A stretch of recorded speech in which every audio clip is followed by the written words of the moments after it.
Hi friends, today a much requested comparison between Trek Madone line of the Aero bikes versus Specialized Venge.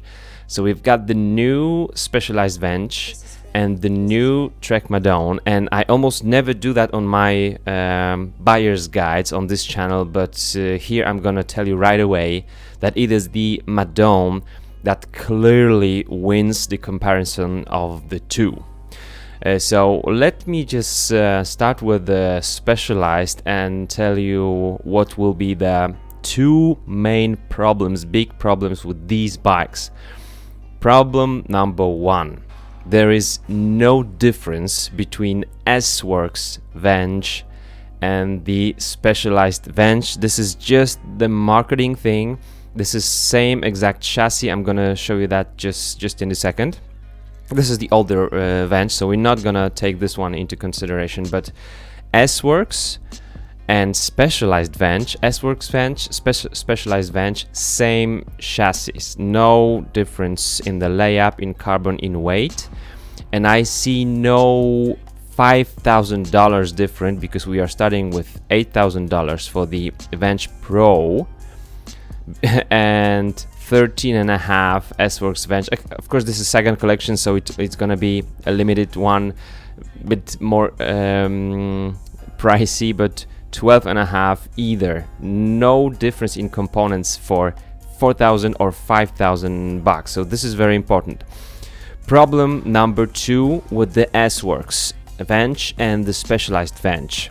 These are made for electronical group sets only. And that creates two other issues. Number one, price tag, so it's gonna be very expensive, and so the group of customers for these bikes is really small. And number two, with the electronical group sets, believe me, the electronical drivetrains do come with lots of issues you would never, I don't even mean that they are breaking, but there's lots of issues you haven't been even even thinking about, because the marketing doesn't tell you that. I've been testing one for 3 months now, and soon I'm gonna release the review of that. So this is a huge drawback, that you can only use electronical group sets. It's easier for the engineers to change the options of cable routing and more options for the fit for the bike, but no good for the user, and the mechanical are great now. So these are the two main problems with the Specialized Venge. S-Works and Specialized Venge, same chassis and electronical group sets only. But let's say a little bit more about those. So you may thought that Venge Pro and S-Works Venge will be different frames, but when we look at the Venge Pro, you can see that the fork is the S-Works Fact 11R carbon through axle, super duper light, and frame 11R carbon, and all the like OSBB standards, same as on the most expensive.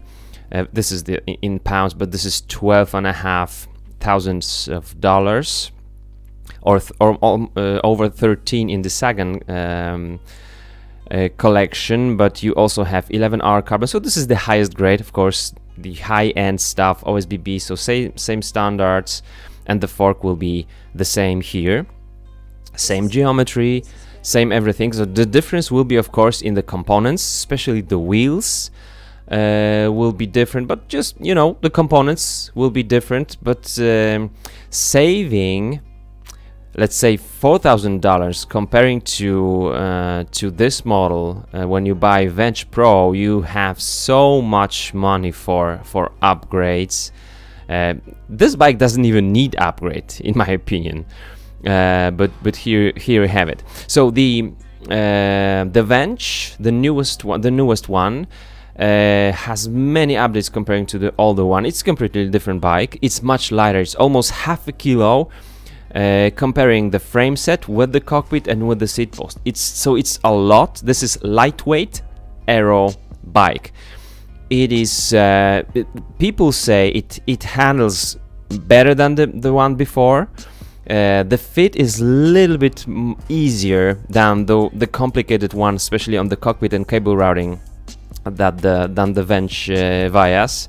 But this is mostly, I would say, only for those who have sponsors and ride really as the pro racers. But there will be problem number 3. Let me just leave this one for a minute and go back to Madone. Why Madone does win this comparison? Because Trek Madone gives you much more options. Number 1, you can start with just $4,000, which is 50% of the cheapest Venge Pro price. So that's number 1.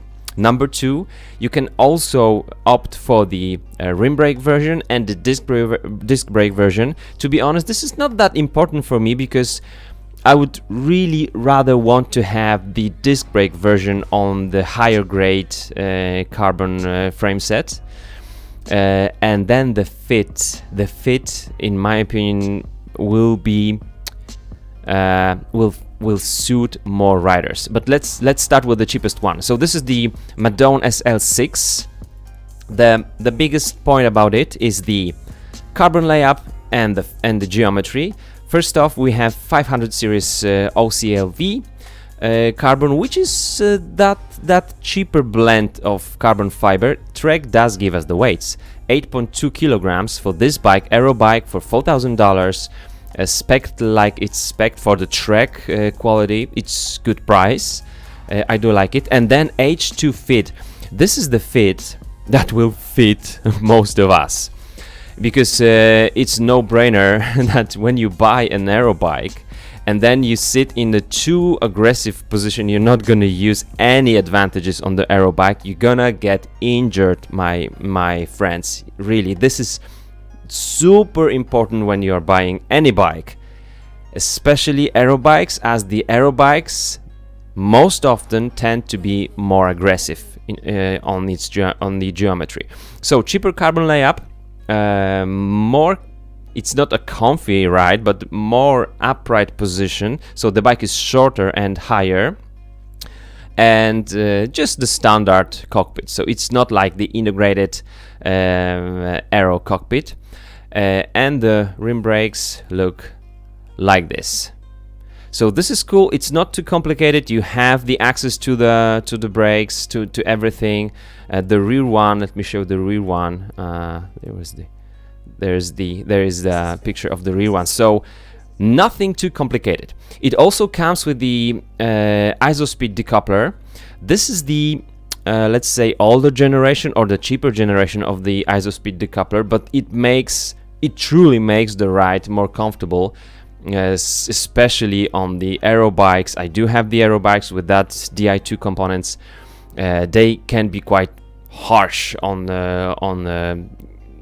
just not really nice surface tarmac. So decoupler is a great thing here, and for $4,200 with all the features that Trek made just for themselves, it's a good price. That's my opinion. Then we have the SLR. So that was the SL. This is the SLR. So the SLR will be 700 OCLV carbon. So that will be the most expensive carbon layup. This is it. And it will have the adjustable top tube ISOSpeed. So the ISOSpeed goes to the top tube. You can adjust how much it should work for you, and regardless of the frame size, you should have same benefits of the decoupler. That's what Trek say. Of course, on this one, the smaller the frame, the less your seat tube will flex. Here, no really impact between like connection between the frame size and how your decoupler works, ISOSpeed decoupler works. So this is cool stuff. And this one comes with the hidden brakes. It's okay. I'm not super excited about having such a brakes because the maintenance for me it's very important. So on this one it was easier. So this one has the brakes integrated right here. But I haven't found many opinions about, like, people complaining about how it works. And then we have the SLR disc. So this was the SLR non-disc, and then SLR disc. Of course, we have the women's version here. Same chassis in terms of the carbon layout, but of course different fork and frame for the disc brakes. And I would choose, if I was to buy a very expensive bike, I would go for the SLR disc. I would like to have disc brakes. Riding fast and paying so much money, if I had the money, I would go for the cheapest SLR disc, which would be number 6. So SLR 6. If you just want to have an Aero bike and you're on a budget, so you have that $4,200, then go for the SL6. Easy brakes, nice bike, and plenty of room for the upgrades. Very interesting thing. When we compare the geometry, I just want to show you the problem that that Venge might have. Let's see, 56, that would be my size usually, and frame reach and stack is here. So here we have 56.3 and 39.1, and then the Venge will have 55.5. so that's the stack, so it is lower. And then the reach will be 39.8. You can see it now on the picture here. When I'm pointing here, you can see it, and it's longer. So 39.8, and here we had 39.1.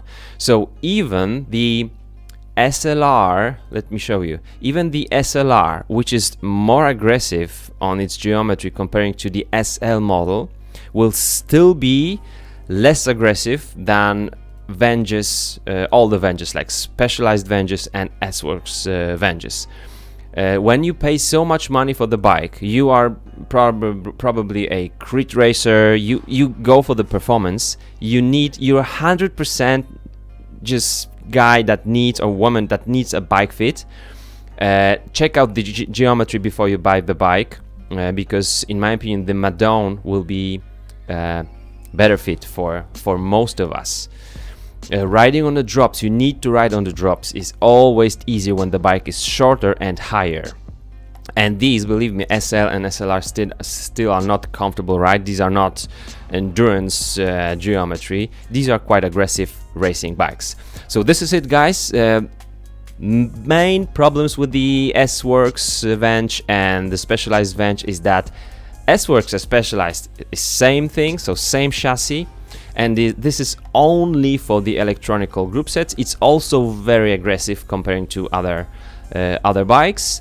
Madone gives you more options, starts with just $4,000. I'm saying just, comparing to the cheapest $8,000 Venge Pro, and then going through the SLR non-disc and disc version, which has the highest grade of the carbon fiber components. If you have questions, put those in the comments and let me know what would you like to see next. Bye bye.